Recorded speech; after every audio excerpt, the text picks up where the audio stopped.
nga doon na tree of knowledge of good and evil, tsaka tree of life. Yeah. Na ang Diyos nga, kumbaga ayaw niya nang pinipilit yung creation napiliin siya. So ang ginawa niya, may choices ngayon doon. Pero ang binigay lang na utos na Diyos, wag niyong kakainin yung tree of knowledge of good and evil.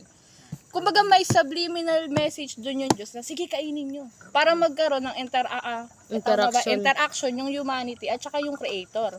Na doon papasok yung yung role ng Diyos. Doon ma-i-display ayun yung great untold love story of God.